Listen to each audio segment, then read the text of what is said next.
Hi, I'm Greg, and welcome to America's Last Great Places.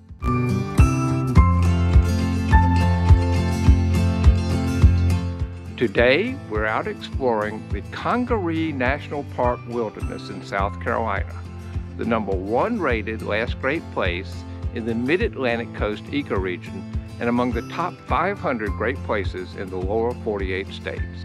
The relatively flat Mid-Atlantic coastal plain ecoregion stretches from southeastern Virginia through eastern North Carolina down to Charleston, South Carolina.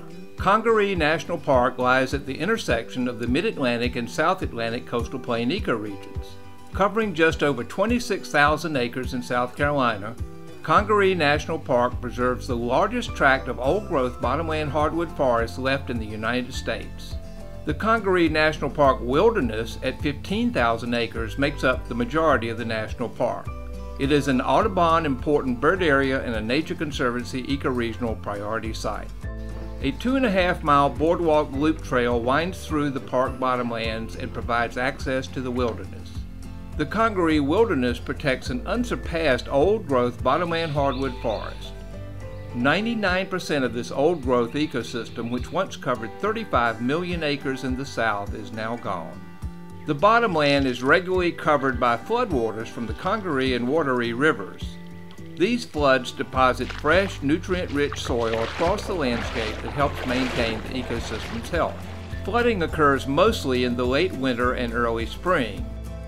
Bald cypress trees in the cypress tupelo swamp have a broad base and a complex root system.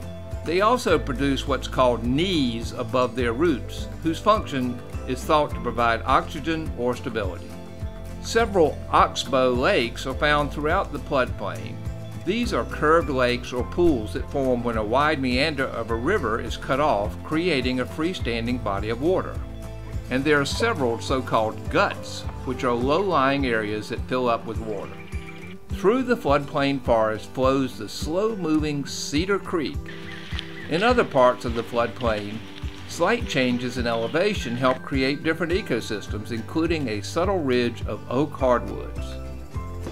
One of the best things about visiting the park is that you can do so on water as well as on foot. A marked 20-mile canoe trail on the outstanding natural resource waters of Cedar Creek provides a fine way to experience the park and the wilderness.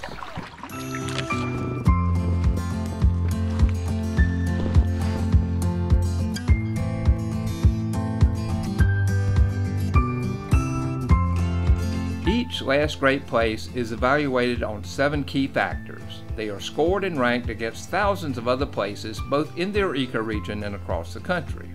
A relatively small and flat area, Congaree Wilderness has fairly low landscape diversity. Its very low diversity of ecological systems is counteracted by being such an outstanding example of old-growth bottomland hardwoods. Nor is it a hotspot for imperiled species. As a wilderness area, it has a low human footprint, including impacts from off the site. It has very good vegetation condition. Its resilience to climate change is high within the ecoregion. Congaree Wilderness Area and the Congaree National Park are managed by the National Park Service for biodiversity conservation.